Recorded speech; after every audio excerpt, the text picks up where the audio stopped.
ఇవైతే పాండవ పత్తాకులు. ఈరోజు మా చెట్టు 2 ఇగుర్లు ఉంటే ఆ 2 తీసుకొని వచ్చా. అండ్ ఈరోజు దీపారాధనకు ఇవే వాడదాం అనుకుంటాను. లాస్ట్ కార్తీక మాసంలో చివరి రోజు కాబట్టి ఈరోజు. సో వీటితో అయితే ఈరోజు దీపారాధన చేస్తాను. నేనైతే కొంచెం ప్రమిదలో కుందిలో ఇట్లా పసుపు వేస్తా కొంచెం, రెండిట్లో కూడా. అండ్ నూనె పోస్తాను. ఇట్లా నూనె పోసిన.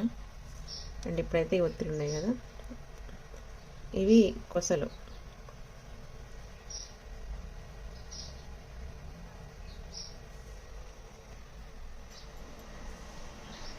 ఇలా అయితే ఉంచాలి. అందులో ఆకు కొంచెం చివర్లో కొంచెం ఆయిల్ అంటిస్తే మంచిగా వెలుగుతుంది అనమాట.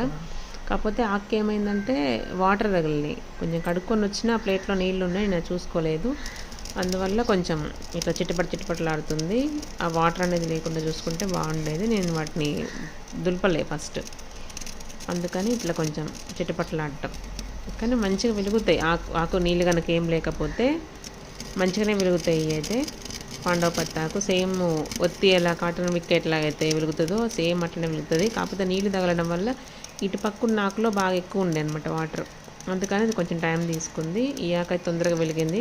ఈ ఆకు మీద ఆకు ఉంది, అందుకని దానికి ఏం వాటర్ ఏం తగలలేదు. సో ఇట్లా దీపం వెలిగించిన తర్వాత అయితే ఓం దామోదర ఆవాహయామి, ఓం త్రయంబకేశ్వర ఆవాహయామి అని చెప్పేసి దీపంలోకి దామోదరుణ్ణి త్రయంబకేశ్వరుని ఆహ్వానించిన తర్వాత దీపం దర్శయామి పూజయామి అని మంత్రం చెప్పుకోవాలి. మనం ఎప్పుడైనా దీపారాధన చేసేటప్పుడు ఈ మంత్రాన్ని చెప్పుకోవాల్సి ఉంటుంది.